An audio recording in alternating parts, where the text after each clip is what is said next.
Welcome to Weekly Winners. It is September 12th, the first football Sunday of the year. We opened up with a really good one on Thursday. What a game between, the Cowboys and the Bucks. Going down to the wire, shocker, Brady leading a game-winning drive at the end, but this has got to be the best Cowboys fans have felt about a loss in a long time. They looked good. Dak looked really good. Don't get me wrong. With the third play of the game, when the announcer's like, "This is the Dak we'd expect to see in week 12." I'm like, okay, that's a little early. We're 3 plays in, but he lived up to the announcer's hype. First half, even I said he didn't look as good as his stat line showed. There's a couple of missed plays. It was just kind of, he was completing the passes, but it didn't look as crisp as I thought he looked last year. But the second half, he just continued doing it and obviously threw for 400 yards. So he's looking to be right back and picking up where he was last year. Big thing on that game, though. How did it feel seeing those single-digit numbers on running backs and cornerbacks? And so Tom Brady was very vocal about how bad that was going to be at the quarterback position, and Aaron Rodgers actually backed him up on that. Yeah, I could see it. Just because it's just been so engraved in their brains, those vets. Yeah, the young guys will be used to it just coming out of college. Yeah, because college you can be whatever number you want. Right. But no, Tom Brady was very vocal against the whole kind of laxed numbers thing. Did seem a little weird. Leonard Fournette, number 7. Yeah, that seemed a little weird. It was a little bizarre, but I feel like it should have been like that from the start, though. Maybe. There's no reason that. Why do certain positions have to be certain numbers? Right. I wonder what the initial logic to that was. Right. It's just, I guess it's eligibility on offense. It shouldn't matter on defense at all, really. But I guess once you assign a lineman a set of numbers, the offensive lineman set of numbers, it kind of, and then pass catchers, everyone else kind of fell into place. We're just kind of doing this now. But right. I don't know, it's it'll take a little getting used to, for sure. But yeah, I think it's the Seahawks. They're going 1, 2, 3, 4 with their corners. Yeah, it's interesting.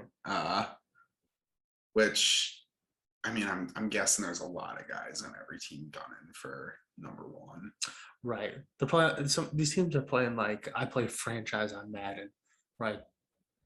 Put my wide receivers number 1 through 5. Right. Just. Yeah, I don't know.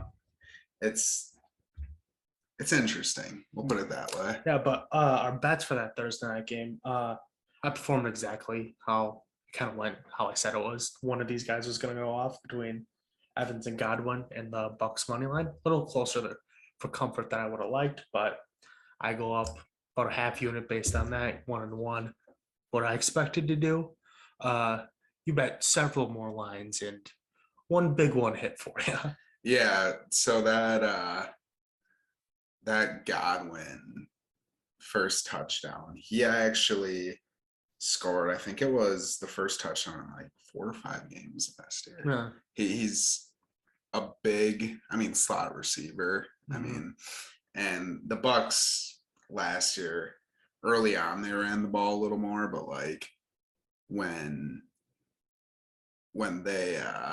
when they kind of got in their groove, they were definitely a pass first team. Yeah. And I kind of just anticipated why, if it ain't broke, don't fix it. They won the Super Bowl as a pass first team. Right.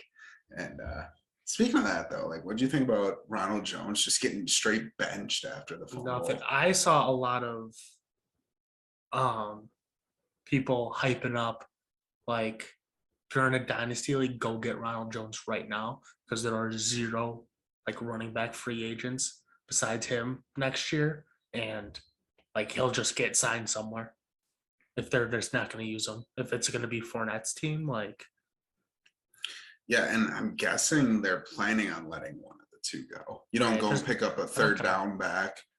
You're not going to win or be competitive for a third straight year by like paying Ronald Jones even like $5 million a year. Like, Right.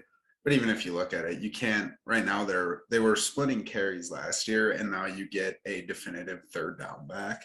So what are you running Ronald Jones on first, Fournette on second, Right, yeah, Giovanni on third? it just doesn't make sense. No, It does not at all make sense. And I'm sure Ronald Jones will get another shot. for sure. He has enough. enough tape out there where he looks Right. good. But yeah, let's kind of get into our preview of the week. We're going to talk about every game. We both have plenty of bets to, going into this week. First up, Cardinals Titans. Cardinals, a team you're very high on this. We're both high, but they're kind of your darling team for the year. They're traveling to Tennessee and getting 3 points on the road. Pretty standard lines. 52 for your over under. Yeah, so I feel like, there's some stat out there. It's like 70 or 75% of games hit the over week 1 and 2, just because there's not a lot of tape out there for defenses to study. Yeah. So, and that's a game where I don't think either defense is bad, but neither defense is elite, if that makes sense. But both of those offenses are fringe, elite. Saw it from the Cardinals last year for sure. We'll see what the blend is with the Titans between, right, pounding it with Derrick Henry and, throwing it up to AJ Brown or Julio. So that'll be interesting to see. You just got to assume that they're a borderline top 5 offense with like just the skill. Yeah, they might not put up the points of a top 5 offense. No one has 3 weapons like the Titans do. We've talked about it before. So I just think with that and the fact that like neither defense you can really consider elite, I'm taking the over 52 on that game, and I'm also parlaying that with Cardinals money line. The money line bet is definitely just me. It's a little bit of me just wanting them to win, because that's a big game. Like if they play in the toughest division in football. If they want to make the playoffs, this is a game they don't need it, but it's going to help a lot. And yeah, I don't know. There's not a lot of rationale. Just looking at these two teams, I think that should be closer to even. I don't really think all the Titans have on the Cardinals in this game is that it's at home. I guarantee if this was at Arizona, that line's probably flipped the other way. Definitely. So I don't know. I just like the Cardinals in it, so I parlayed money line and over 52, and that's at plus 359.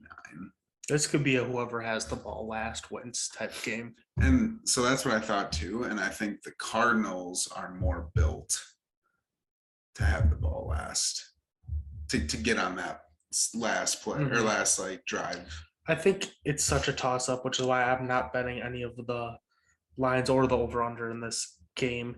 I found a line I like with Chase Edmonds though, minus 118 to go over 38.5 rush yards. I think he'll just, like we said, the Titans defense, fine, not spectacular.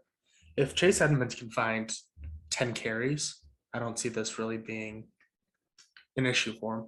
All it takes is, one solid 8-10 yard rush, and you're ahead of pace for this.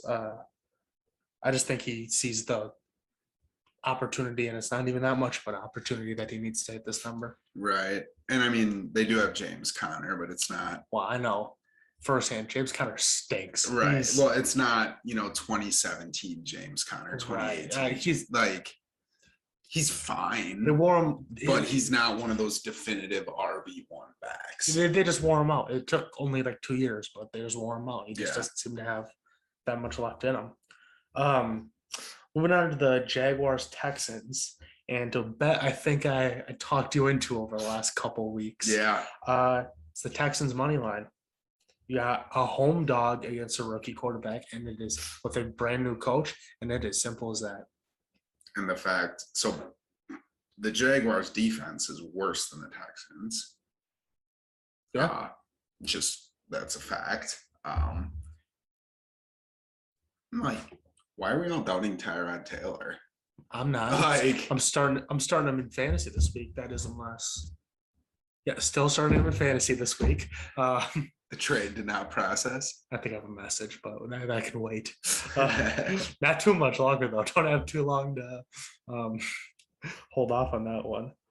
But yeah, it's not going to be a very exciting game. I'll probably tune in for a little bit just to see what Lawrence looks like. I'll definitely see his highlights at the end of the game, but it's bold to like everyone knows and thinks he is going to be a star, but it's so bold to be like he's going to hit the ground like running and like be 300 yards and 3 touchdowns game one. It's just I'm very comfortable taking the plus 145. That's not going to happen. Yeah, and I'm the same way. I don't think Lawrence will have that great of a game. I think this will be a close enough game that they're going to heavily lean on the run just to kind of weed them in. Because, rookie quarterbacks in today's NFL don't have the luxury of, okay, we're going to sit you for 2 years behind this Hall of Fame quarterback where you can learn the ropes. It's no, we're throwing you in and you're going to have to play. So I think the Jags will kind of wean them in with the run a little bit in the first few weeks. I hadn't really thought about this.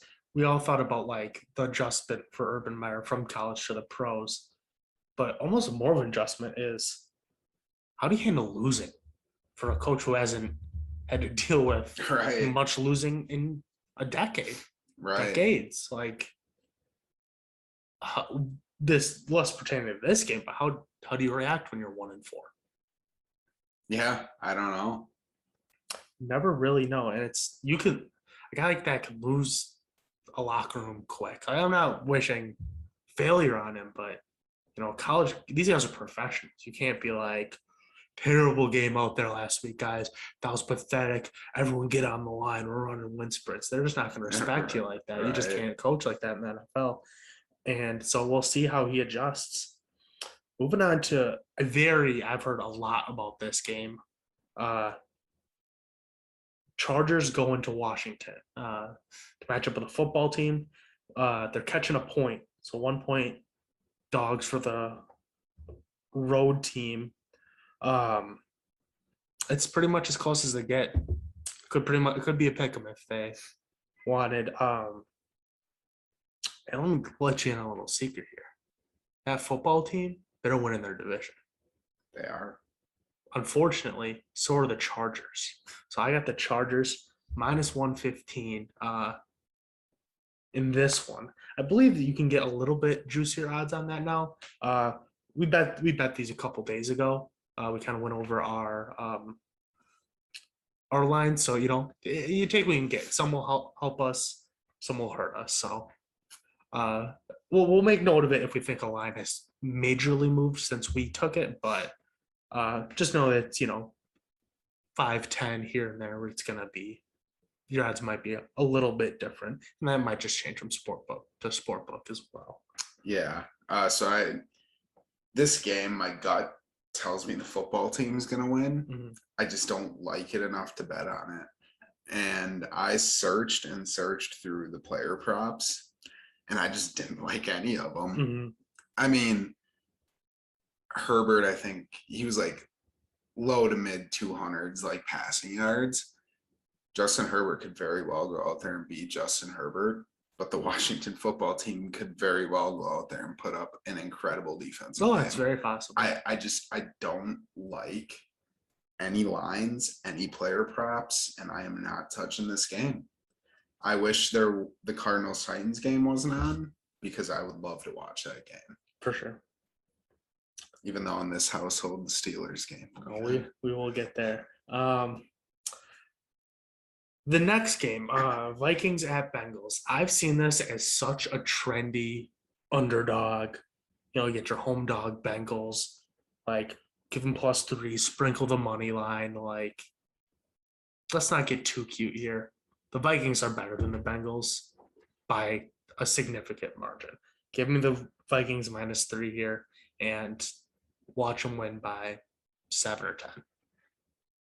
Yeah, very, very similar thought process on my end, but I don't know why, but when I see a plus in It's home dogs. front of those lines, Yeah. when I see a plus, it just makes me want to bet it even more. Mm-hmm. So I moved that line by half a point. Vikings -3.5 for +105. Yeah, I just, you hopefully, maybe they win by 4. You buy yourself all that little extra, but personally, I don't think it'll be that I don't close. think so either. One team has the better offense and defense pretty decisively. Right. Perhaps at the end of the year, we're changing our tune about the offense, but I doubt there is. Like, sure, it's Kirk Cousins, but it's also Dalvin Cook, Justin Jefferson, and Adam Thielen. Like, Right.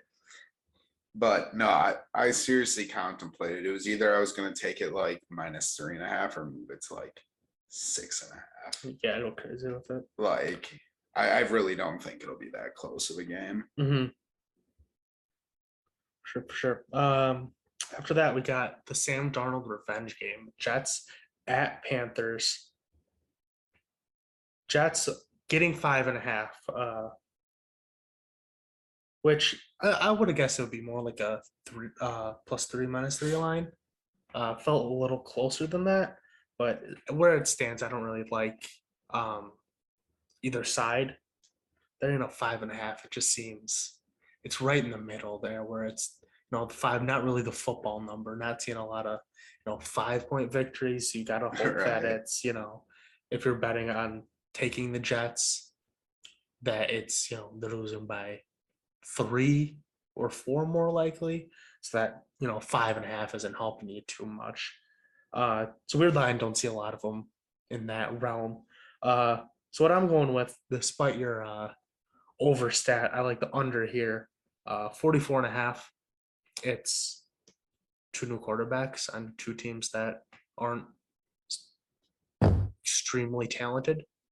I mean, the Panthers have some weapons, but we don't know about Darnold. A lot of people are high on his potential this year, and I don't dislike Darnold, but similar to the Colts, who we'll get to later, a change of scenery doesn't guarantee an uptick in production. So, and if we are going to see it, I doubt we see it week 1. And the Jets have added pieces to make their defense better. So I like the under here, 44.5. Kind of,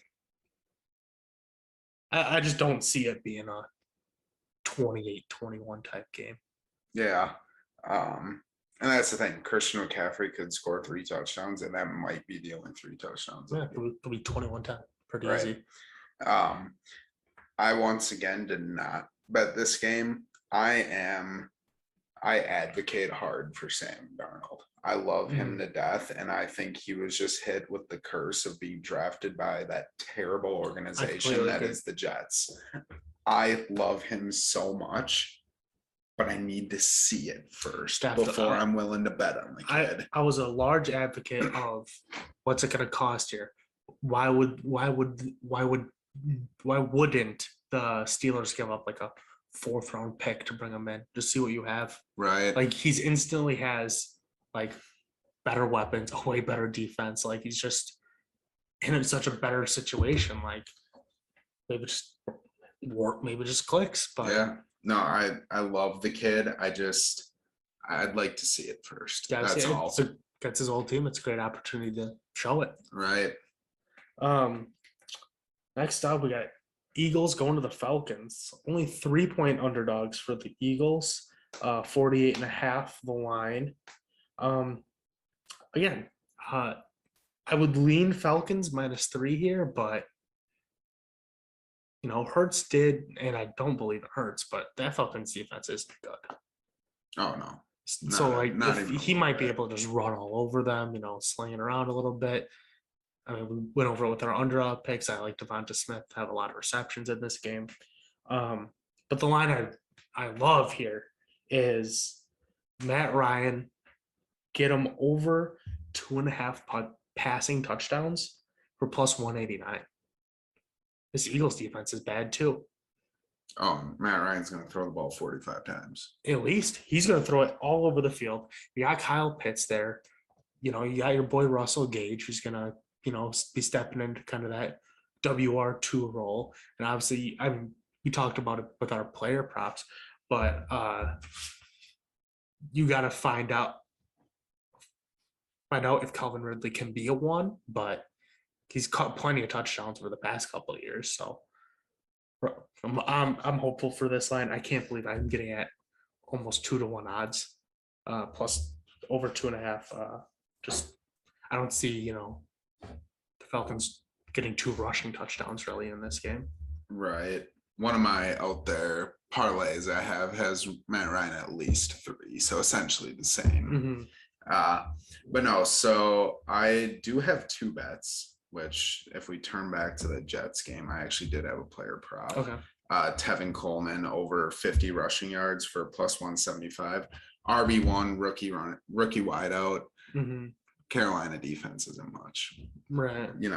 It's so hard with week 1. Like he could, like we saw with Ronald Jones, it could just be like, why did Tevin Coleman get 4 carries? Or it could be like, hey, they give him the rock like 20 times. Right. Like, it's hard to know what that game plan is going to be. I just like it with the rookie quarterback. Yeah. So, okay. But now, Falcons game. This is actually my lock of the week. Falcons -3 and -115. I'm a Falcons believer, believe it or not. Yeah. Believe in them so much to bet a season-long prop that they don't lose a road game for plus 100,000. The last time that's happened? No. I said that like I did, but that was a question. I really don't. I'm a Falcons believer. I may or may not have only put $10 on that bet, but hey, I would take a nice 10 grand in the bank. Wouldn't be too bad. But no, so that's my lock of the week. The Eagles just don't really seem like they want Jalen Hurts. No, they sure and don't. There's got to be a reason for it, Yeah. And I think he played pretty well when given the opportunity at the end of last year, but there's just, I don't know, there's just something there that is kind of a Feels question off. mark. For sure. And like I said, Matt Ryan, no one would be shocked if he throws for 400 yards and 4 touchdowns. I mean, I think that's a lock. I almost took the over. I just don't know how much the Eagles are going to score. Yeah. That's and then Russell Gage, kind of my boy. For anyone who picked him up halfway through the year last year in fantasy, you're well aware he's boom or bust very hard. Yeah.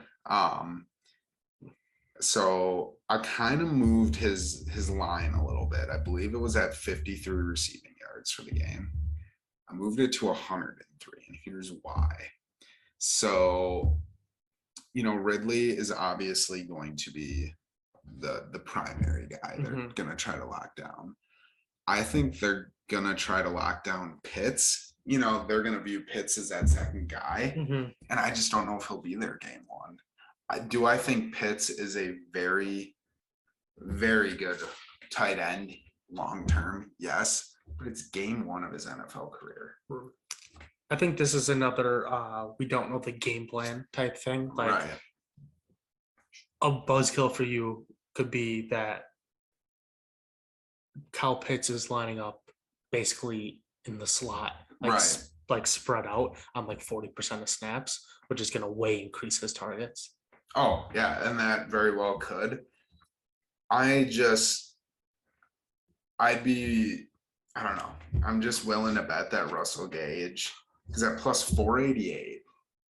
Let's call it plus 500. He's only, for me to break even, he's got to do it 1 out of every 6 games. I'm willing to bet he does. Gotcha. Yeah. That's kind of my thought process. I'm thinking in the long term, you get paid on that bet.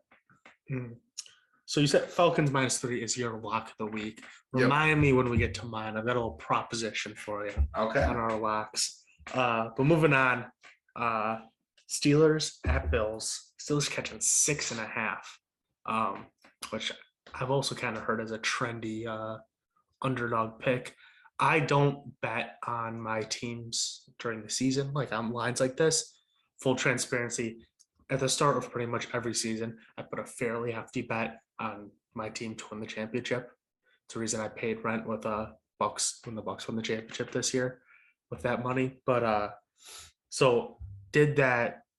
You won't really see me pounding my fist each week. Steelers plus 6.5, Steelers -3 every week. I just kind of don't do it. I know I'm enough of a homer, and those of you who have listened to more than one episode know I'm too much of a homer to that my views just clouded on. I don't bet on my team like that. And I fundamentally don't bet against my team because that's unless I'm in a Aaron Rodgers type holdout hiatus against my team from burned earth scout against them, which I'm not. I want them to win, so I don't want to bet against them. That being said, Steelers defense is outstanding. They just paid TJ Watt. It's going to be one of the best units in the league. And the Bills had an excellent draft where they added a good pass rush, which is going to test this young, new Steelers offensive line. So give me the under 48.5 here. I just really think this smells like a slobber knock or a real low score. The Steelers are going to run a lot more than they did last year. I just think it's going to kind of be a lot, especially with the pass rushes on both teams, along with the stellar secondaries. It's going to be a lot of 3 and outs, just quick, couple of incompletions, and the drive's kind of over. I just 40.5 is just too high for me for this game. Yeah, I actually hammered that same bet under 48.5. This just feels to me like a 13-7, 13-10 ball game, something in that vicinity. I mean, I'd be shocked if any team scores more than 20. That Steelers defense is just so good. Yeah. Like Josh Allen is Josh Allen, but right, he could just do something special, but I think him doing something special would be them scoring 21 points. Right. Like that's really what I think about that Steelers defense. Mm-hmm. And here we go. Not a long wait, but my lock of the week. A game a lot of people probably didn't anticipate. 49ers going to Detroit. They are Lions 7.5-point dogs at home, which is I almost bet that out of principle. Getting 7.5 at home week 1. With a team that, what obviously problems with injuries last year, but was not very good last year. Everyone's kind of anointed the 49ers as this contender now, which obviously they're going to be improved, but let's see it first. Mm-hmm. But stayed away from that line. Lock of the week, give me under 45. This Lions offense is Jared Goff and not much else. And this 49ers defense is really good. And the 49ers are starting Jimmy Garoppolo.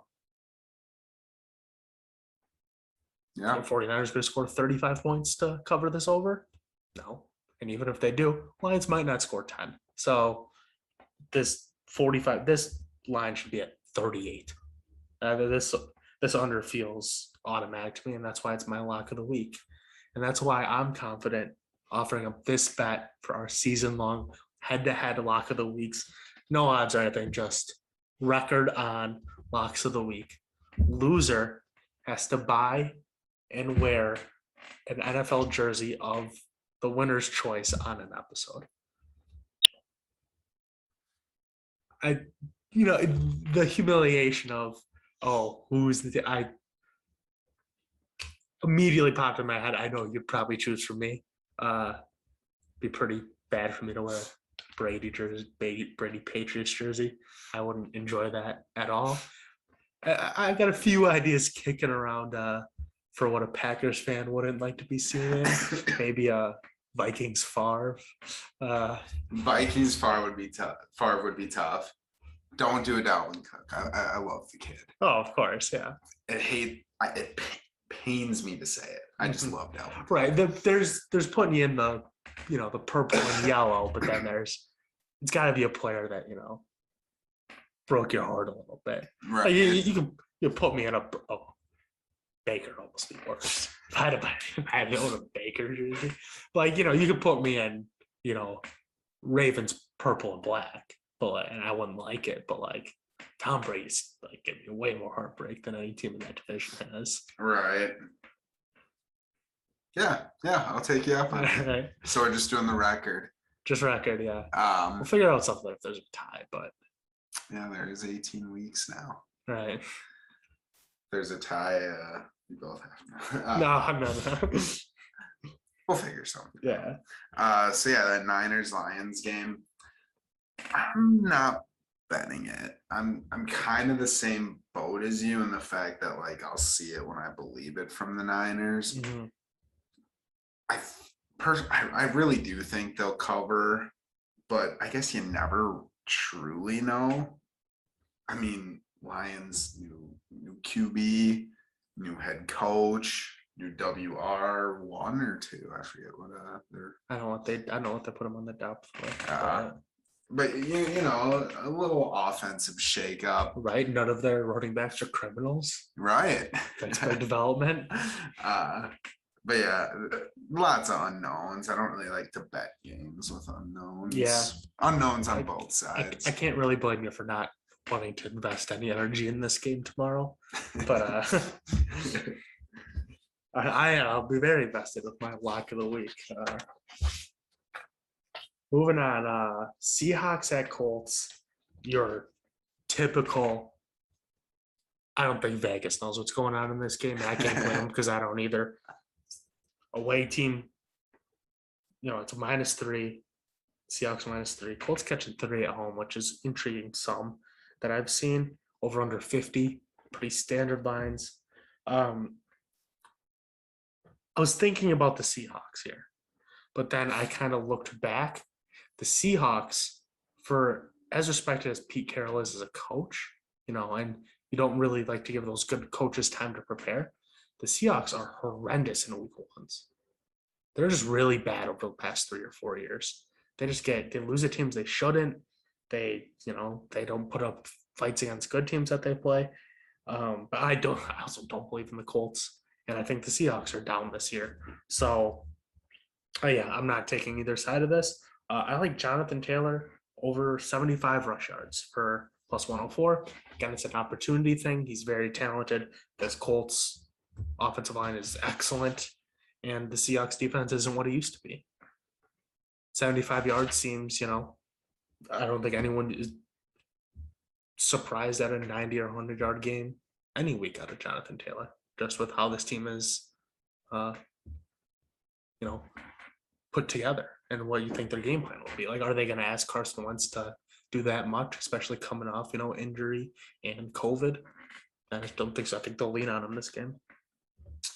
Yeah. So this one kind of felt like a pick 'em. I'm not a strong enough believer in Carson Wentz. No. I'm taking the Seahawks -3 at even odds. I don't believe in Carson Wentz. It's as simple as that. I mean, one good season. Other than that, not even. Right. He only played like 14 games of it. But yeah, that's what it boils down to. We don't know that he's good. And there's a clause in the trade that about him even playing like half the games. Like, even if he is good, like, he might not play. Right. The whole season. He probably won't, just the way his career's gone. Moving now to a game that I initially wasn't going to bet. It's Browns at Chiefs. Browns getting 6.5 on the road. Seemed about right, and I was going to stay away. And like I said, I think the Chargers are going to win that division this year. So I'm a little lower on the Chiefs than others. But at the end of the day, it's Andy Reid with more than a week to prepare. And it's Patrick Mahomes in September. Give me Chiefs -6.5 here. It's easy as that. I feel like that is all I need to justify it. Both of those things have been batting 1,000 over the past. Well, let's not count the Super Bowl, but yeah. So I didn't bet this game, and I wanted to take Chiefs -6.5, but I'm just sitting there looking at like season-long props, and it's Browns plus 2,000 to take last in that division before all the Ravens injuries. Browns like plus 200 to win the division. All those odds just seem so like they seem way too good or way too high. I mean, like I feel like the Browns should be like plus 400 to win that division before the Ravens injuries. Right.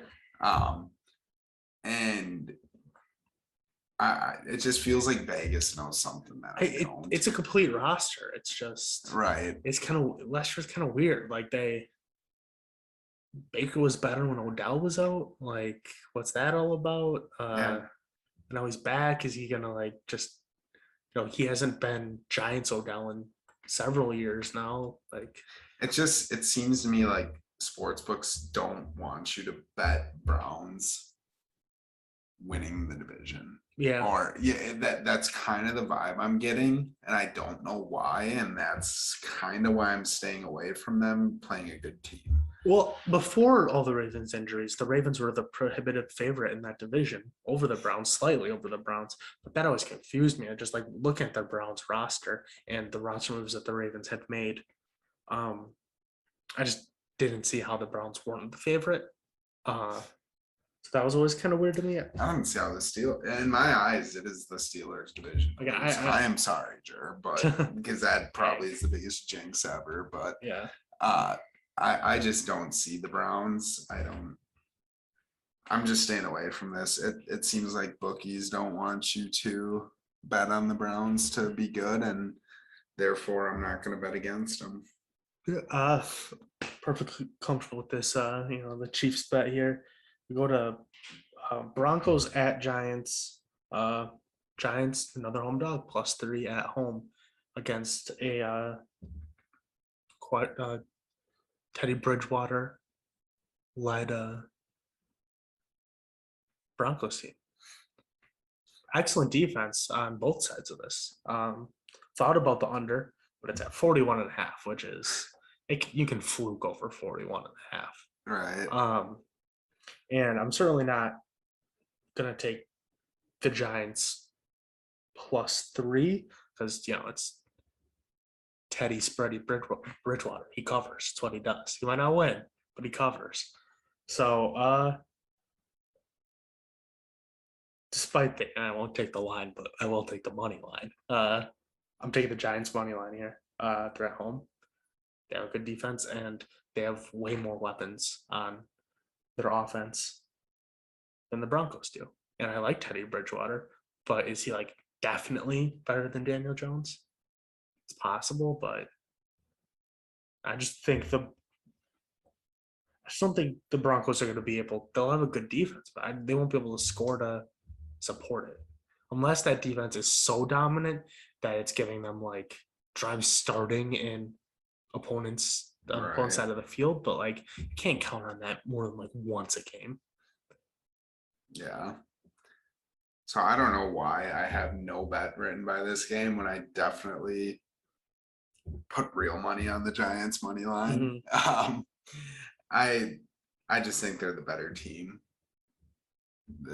Just top to bottom. Like I think they both have very good defenses, but the Giants offense is just significantly the Giants, like the Broncos have a lot of weapons on offense, but we just haven't seen them all come together. No, definitely not. But you could see the potential there. Like, what's the world where the Broncos are scoring even 21 a week? Like, what's that look like? Right. Who's scoring all those touchdowns?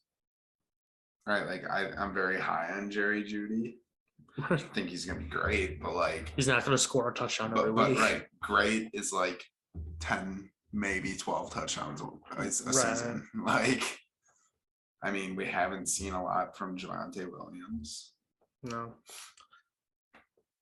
Yeah, I like the Giants as a home dog here. +140 at home is week 1 when we really don't know that much is good value.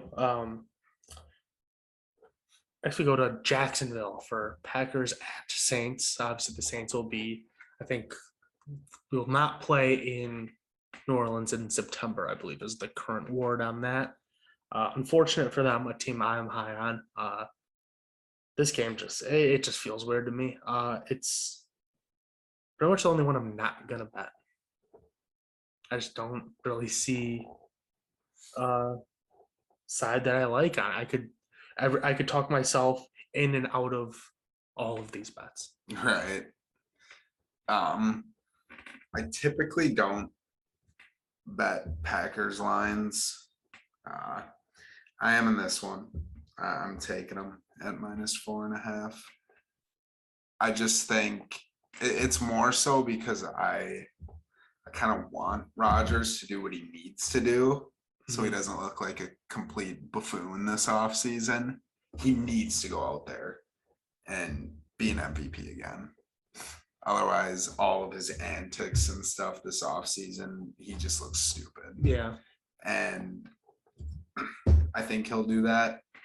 And I'm also just not confident that the Saints offense will be running on full cylinders, ready to go week 1. Yeah, I definitely see it. I also think people have kind of accepted that the Packers offense will just be like, oh, well, he's back. Like, no repercussions from all that going on. Like, we're all back on the same page here. Like, it's possible that it happens, but we're to assume that it's like definitely just going to be the same as last year. I feel comfortable saying him and Tay and Aaron Jones, like that trio, will be on the same page. Yeah, that's it though. That's it. It's possible. Like that might be enough, but right. I mean, them trying to resign Devontae and get a stern no for when trying to extend them. So that, which makes me think Rodgers is gone after this year, but that's a whole nother discussion. Here is a game where Dolphins at Patriots. Dolphins are 3-point dogs on the road, +130. I had that +130 circled for weeks. I really was comfortable with the Dolphins this week. And a couple hours ago, I got cold feet. I took that bet off my board. Something about it. The Patriots, it just feels, my whole theme was going to be, I'm getting underdog teams against rookie quarterbacks starting their first game. Gave it to me because I took it, with the Texans against the Jags, but something about it didn't feel that good to me. I liked that bet, and then I was like, what do I do? Do I bet on Mac Jones? I'm looking at his completion chances. I'm like, they didn't really. It's hard trying to like compare him and Cam to last year, seeing how often he would throw the ball. I didn't really like where the line was at. And I'm like, I might just not end up betting this game. There's just no lines that I like. And then I stumble upon something that I almost made my lock of the week. Damian Harris. I don't know a whole lot about his skill, nor do I really believe in it. What I do know is he'll have opportunity because there's not a whole lot of running back talent on that roster at all. And they've built their team to run the ball. So give me Damian Harris over 14.5 carries for +100. It's not that many carries for a team who signed 2 very competent blocking tight ends. They're competent in the pass game as well, but with the money they paid them, definitely there's going to be packages where they're both on the field at the same time. And I don't know who else is getting these carries. Yeah, so I didn't bet that as a single. I do have Damian Harris at least 15 carries as a part of a parlay I have. Mm-hmm. In this game, I'm a Mac Jones believer. I think the Patriots will make the playoffs this year, and you can roast me if that doesn't happen, but I do think they're a playoff team. I don't disagree. But I just think there's going to be kinks to work out. And I think I feel like Tua caught a lot of flack for the season he had last year, but it really wasn't that bad for a rookie season. It was just bad touchdown production. It was pretty much the right. starting end of But it. that Dolphins defense is also very good. Yes, it is. Which is why I'm taking the Finns money line. I like their coaching staff. Everything in my mind said to take that Dolphins money line, but it just doesn't feel good to me at the end here. So we'll see what week one's always a calibration week. We'll see. This is a gut bet for me, or a gut not bet rather. And we'll see where my gut's at the end of this week. See if that was the right call or not. Week one was always interesting in I guess you could call it like a fantasy type league where each week you got to pick one team to win and you can't pick the same team. Those are always fun. I like those. And like week one was always the one I was the most terrified for. Definitely. Like, because you also don't want to be like, use the Chiefs week one. Right. Yeah, but we're not one of the rare games that I'm not betting. We'll get to it. It's included in a little something later. But Bears at Rams, our Sunday night game. Bears catching 7.5 on the road against a Rams team everyone's in love with. 46.5 is the line. No, everyone expected last year the Andy Dalton versus Matt Stafford Bears versus Rams game. Yeah, I didn't bet it. It's gonna be interesting. I'm excited to watch it for sure, but these new look Rams are gonna be. I'm invested in that team, but not financially this week.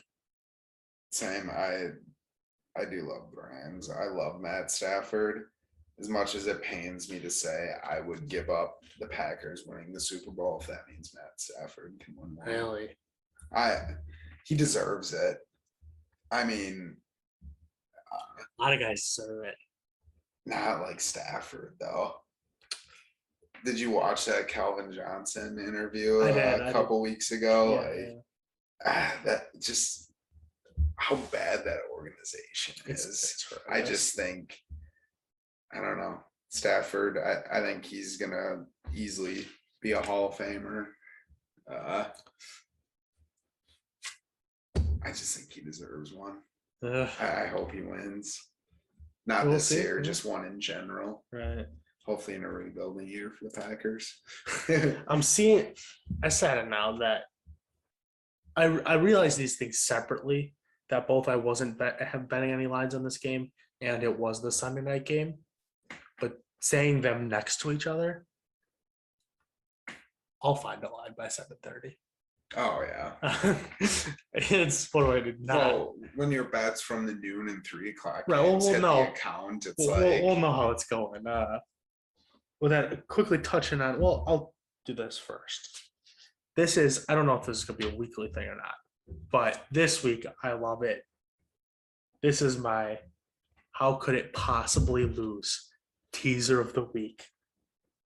Just tell me which one of these games you could possibly see not hitting.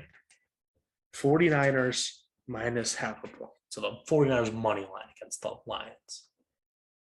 Giants plus 10 against the Broncos. We talked about that Broncos offense. Like they're going to score enough to beat the Giants by over 10. I don't see that. Chargers plus 6 at the football team. Again, that offense, this is maybe the weak point in it. You get like a Ryan Fitzpatrick game, but I just think that Chargers defense is going to be enough to keep that at least to be a very close game. Right. And finally, again, the Rams minus half a point. So the Rams money line against the Bears. With the Bears starting Dalton, it's a 7-point teaser. Some people say when you bet teasers, the only thing you're teasing is yourself. But it's plus 200. It feels automatic. Yeah, I mean, the only game I'd be worried about if I were you is the Chargers. Mm-hmm. I mean, the only thing that's worrying me is how many people I see liking the football team, but that should really just make me like it more. I just believe in these Chargers this year. Especially with how much the football team has just been crapped on the last. The Chargers can only get so hurt by week 1. Right. Like, this is where they should be for an injury-prone team the last few years. This is where they should be at their strongest. They're at full strength for the first time. Who knows how long. Right. And then because our next episode's a Wednesday, we're going to touch on the Monday night game as well. Ravens at Raiders. I bet the Raiders money line at plus 175. Right when the news hit from practice that Gus Edwards went down, and then the very next play. Yeah, what's going on with these Ravens? I mean, what, three ACLs and an Achilles total? Is Terrible. that it or something? I hate to see it. My heart goes out to those Ravens fans. Just don't want to do it like this. So I doubt you can get plus 175 anymore. I'm not exactly sure what that line's at. I checked this morning. I want to say it was 170. Really? I mean, Yeah. That I can actually pull it up here. it's not like the Raiders are a bad team. Like it's first game in the new stadium. Like I'm excited to watch this game Monday night. You can absolutely get plus 170 right now. Yeah. The new Las Vegas stadium, it's gonna be packed out, it's gonna be energetic, it's gonna be exciting. Plus 175. Even if like you still believe in the Ravens, 175 is just value right there, week one. There's a lot of new pieces on that Ravens offense, including some offensive linemen and a team that led the league in rushing attempts last year. There's a stat I'm very aware of. I own several Ravens running backs in several fantasy leagues. I drafted Gus Edwards. Like whoever it is, I want to have that Ravens running back who's going to get the lion's share of the carries because they don't have a choice to succeed pretty much. Right. It's just too much. Like if you're skilled enough as a running back to make it in the NFL, you're skilled enough to run for 80 yards in a week in that Ravens offense. That's just the way the team's built. Yeah, so I'm a Raiders faithful this year. They're actually, outside of the Cardinals, the only other team I bet on to win the Super Bowl. I am all in on the Raiders. And yeah, taking them money. I personally took them money line probably a month ago already, whenever the lines first came out. Right. And I'm low on Lamar.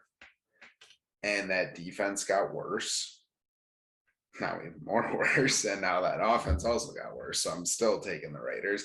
I want to say I got them at like 230, something like that, money line when the lines first came out. The way it's going with the Ravens, though, Lamar might just have to mess around and run for like 1,500 yards. Right. Like, that just might be their offense. Yeah. Like they already have, injuries in their wide receiver core, which is kind of shaky to begin with. I did want to find, and I will find by Monday, a Sammy Watkins week one 30 line. 30 something, 38, 39. Move it up to 180. It's week one Sammy Watkins. It is week one. It's automatic. Fantasy owners now that week one Sammy Watkins is a different beast, but the same animal. So yeah, that is our NFL preview for week one. We couldn't be more excited. Before we let you guys we're recording Saturday night. This will be out very early Saturday night, Sunday morning. We will be highlighting an app called Jock Market tomorrow or today when you're hearing this. It's we did the symbol as the stock market for teams. This is the stock market for players. It's a little more complicated. There's an IPO phase where you bid on players who you want shares of.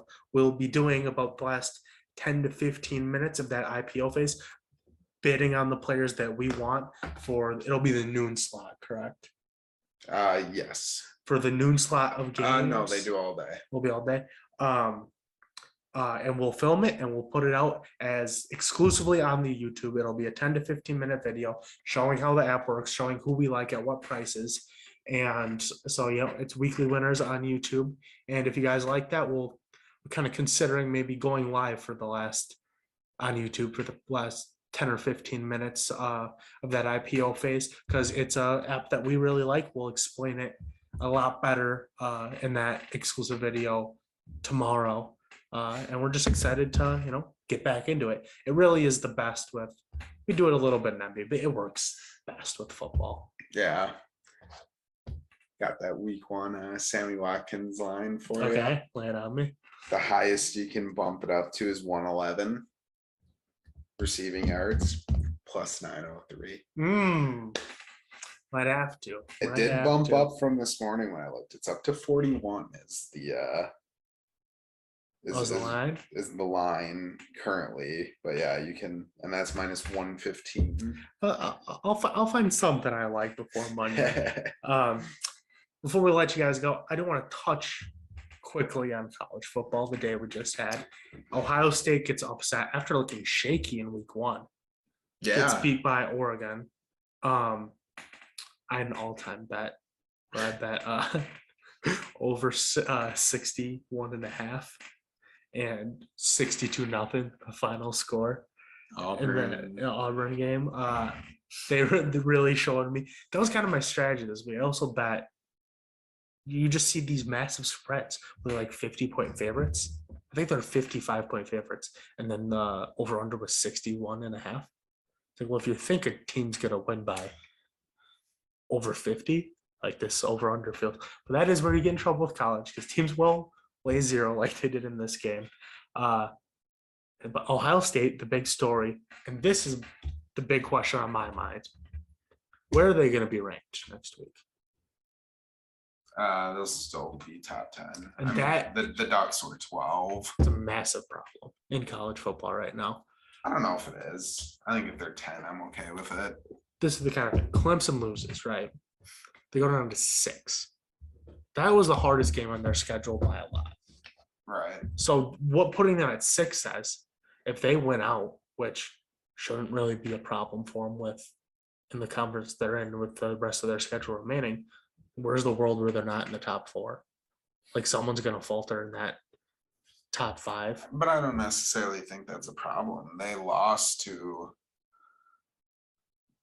if your only loss is to another top 4 team and you lost by 1 score, you still in college football very well could be a top 4 team.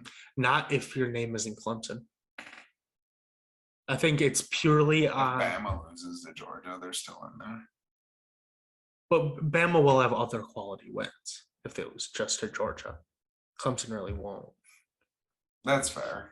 Yeah, my point is I think that they have to earn it. This, like, I don't care how many people are coming back and how good they looked last year. This isn't this Clemson. It's college football. There's a ton of turnover. This isn't Clemson's team from last year, so they don't deserve to get the benefit of the doubt from last year. They have to earn it.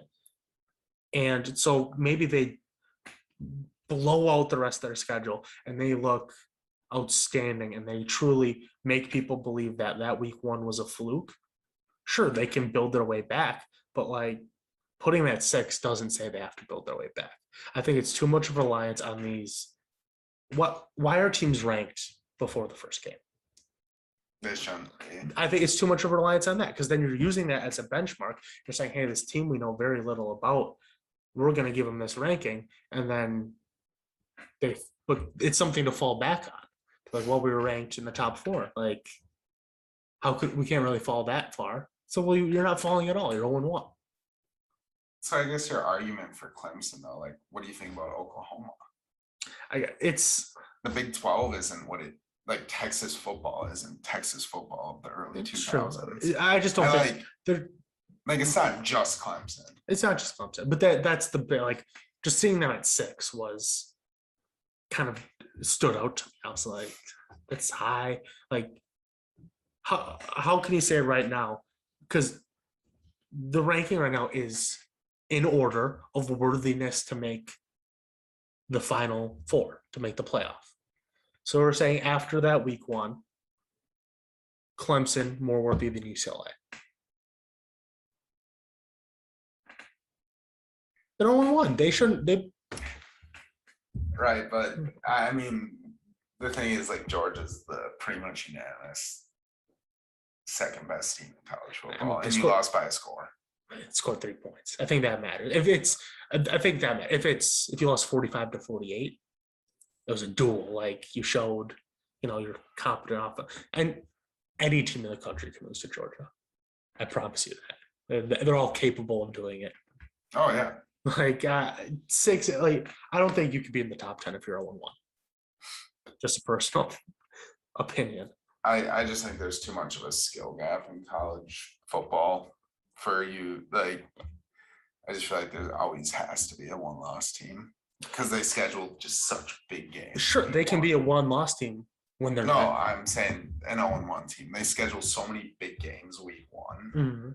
that, like, I'd be willing to bet that Clemson is a top 10 NCAA football team. So Yeah, but they can finish. I have no problem with them being, 10-1 and finishing in the top 10, the top 5, the top 4.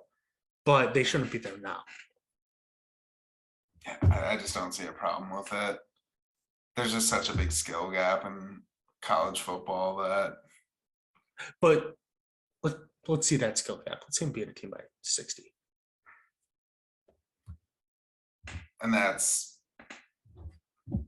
the thing. Like, if they don't schedule that Georgia game and they schedule a team like, Toledo, I think Toledo's actually decent this year, but like one of those mid-major schools that doesn't, they need to schedule those SEC games. A loss by 7 to Georgia is better than beating some mid-major school by 60.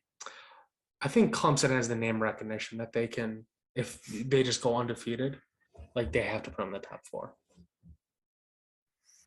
Especially with the recent success. Maybe. It's a big risk that they take because we're in with the 4. When it used to be 2, like even 1 loss was detrimental. Now 1 loss, you definitely your season's not dead, but 2, they're not getting into 2. Yeah, I mean, I think if they're undefeated, 1 loss Ohio State, Big Ten champion, and an undefeated Oregon Pac-12 champion, Clemson misses. I think a 1 loss Ohio State gets in over an undefeated Clemson. Yeah, I agree, but I don't think that means they don't get it. That they would put 2 SEC teams in over Clemson. Who though? Georgia and Bama. But in this situation, wouldn't Clemson have beaten Georgia if they're undefeated? No, I'm saying if they scheduled some mid-major school. This is the thing that it's definitely should be.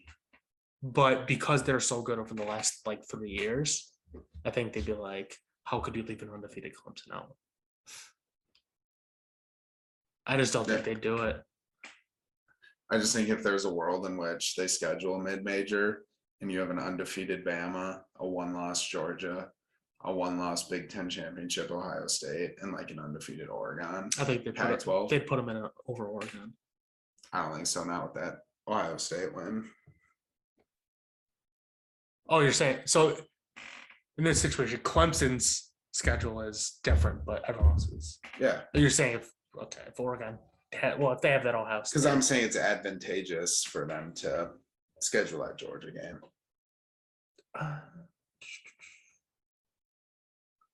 If I'm Clemson, I feel better about making the playoffs with 10-1 record and that 1 loss being a 7-point loss to Georgia than I do about 11-0 and beating some mid-major schools. So where do you think Ohio State deserves to be ranked after this week? 10. Well, I guess I don't know how the rest of the game shook out. What did Iowa State lose by?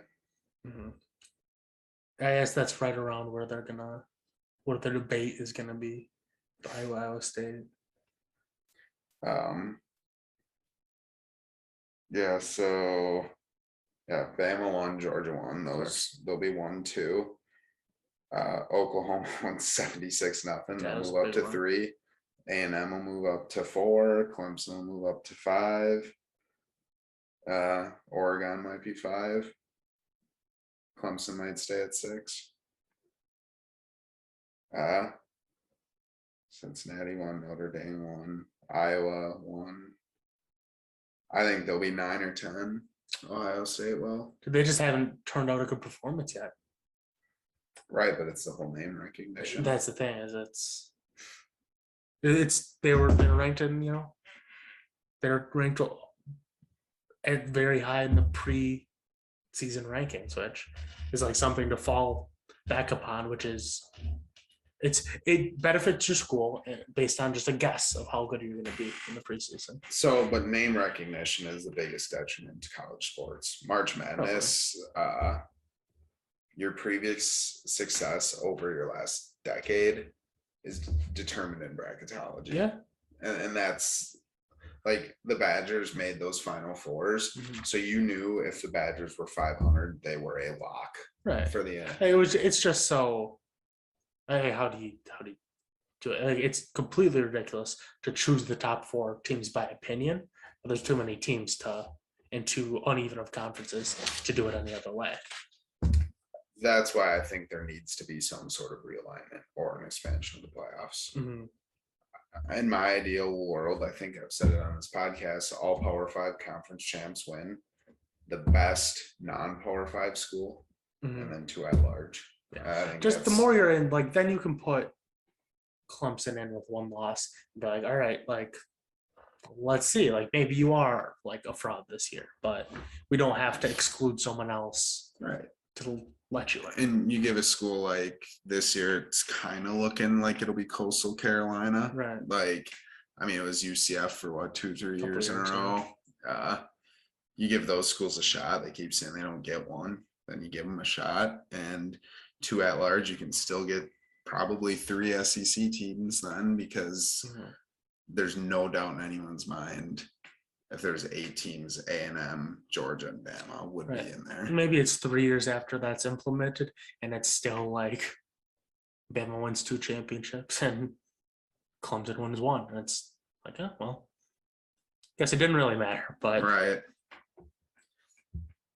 Yeah, enjoy this full weekend of football. I know we have and will. And we will, from new schedule, our kind of NFL recap show will be on Wednesday. So, yeah, enjoy the football. We'll see you guys next time.